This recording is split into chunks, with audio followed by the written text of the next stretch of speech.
Let's talk about structure. It's kind of a thrown around word that we use a lot.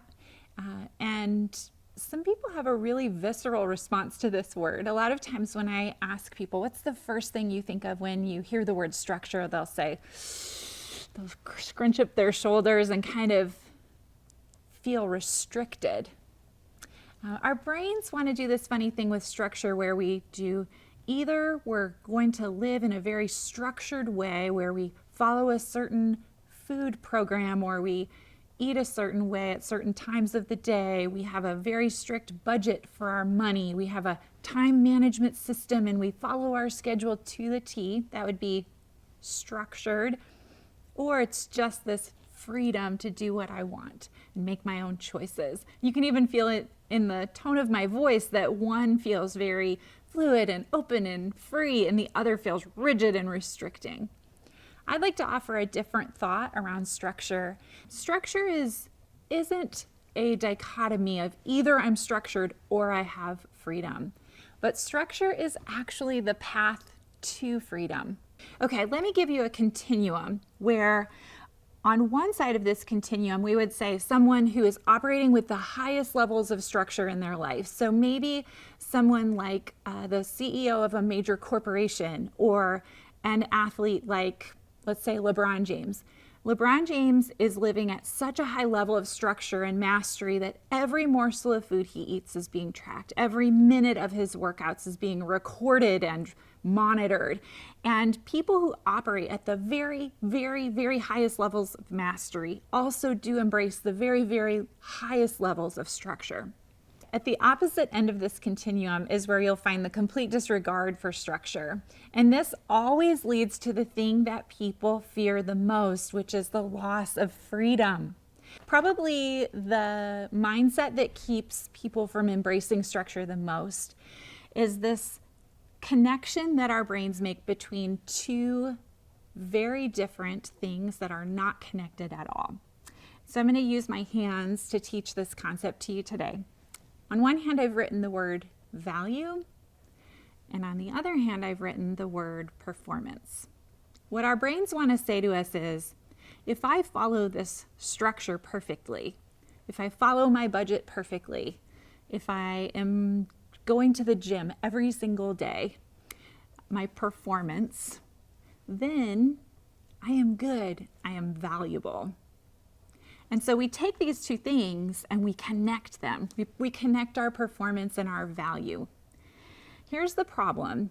When these two ideas are connected, our value is connected to our performance, we can't create, we can't do anything because our hands are like, they're like stuck together. And so in order to be able to actually create what we want with our lives, we have to start to recognize that these two things are very, very different. Our value is intrinsic. It's not dependent on how well we perform.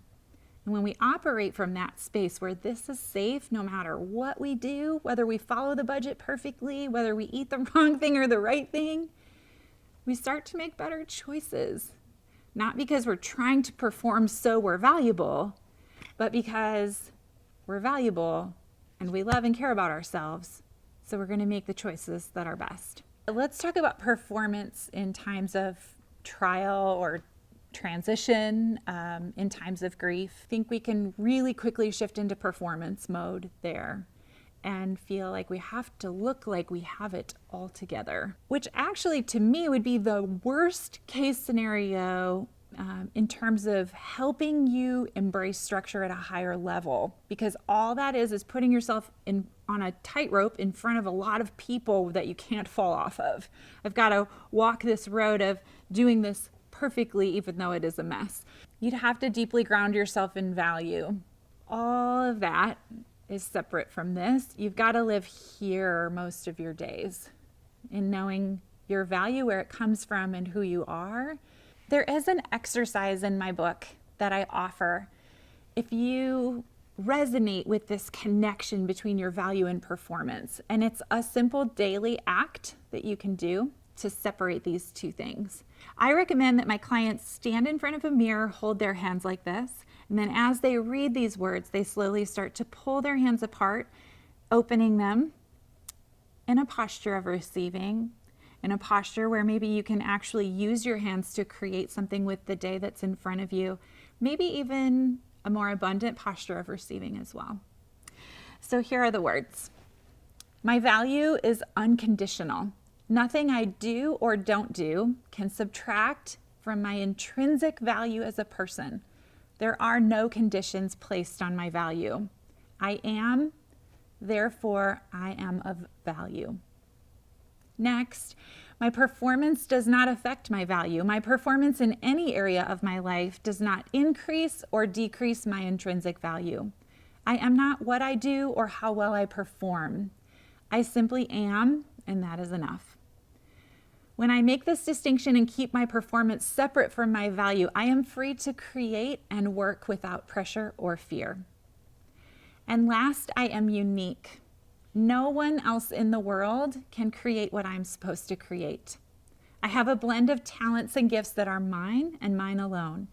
The more I use and celebrate them, the more the world benefits. I have everything I need to fulfill my unique calling in life.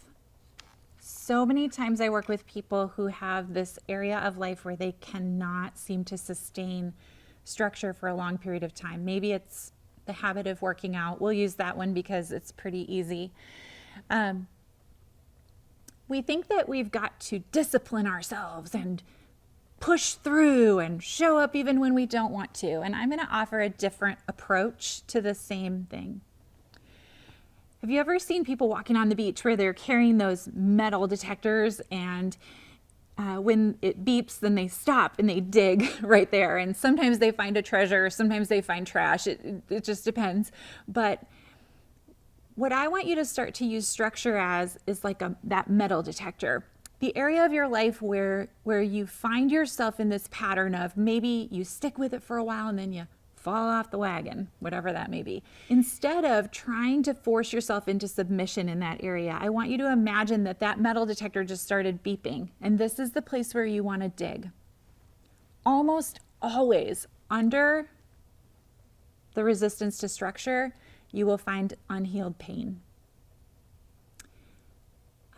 I cannot tell you how many clients I've worked with where they couldn't get themselves to go to the gym. They couldn't get themselves to embrace a budget. And then upon some digging, we discover that maybe there was some trauma having to do with their bodies.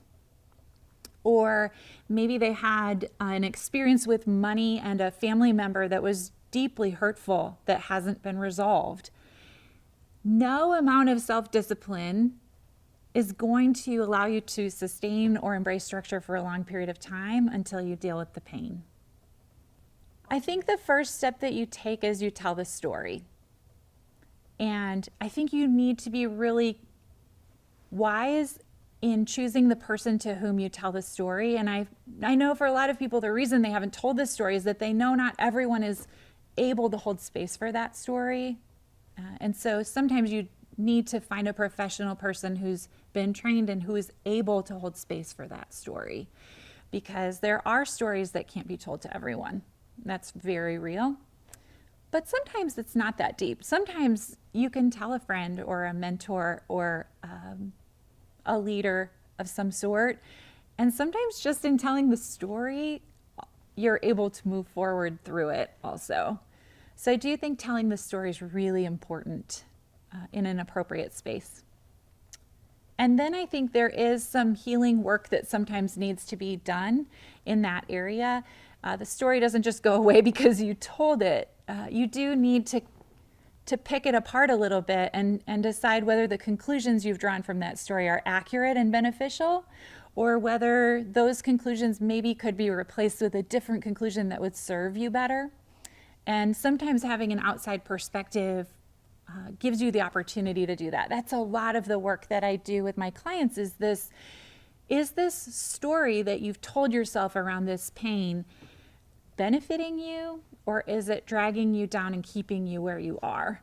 And you get to choose whether you embrace that version or a new version that allows you to move forward.